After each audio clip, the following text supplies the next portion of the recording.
नाही आहे।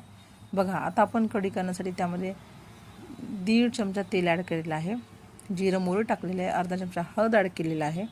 आपण जी पेस्ट केली होती मिक्सरमध्ये हिरव्या मिरच्या लसूण आलं त्याची पेस्ट आपण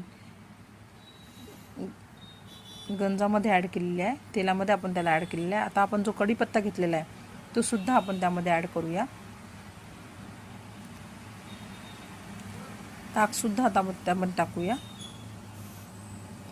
बघा गंजामध्ये आता आपण ताकसुद्धा ॲड केलेलं आहे, त्याला आपण छानपैकी मस्तपैकी मिक्स करून घेऊया।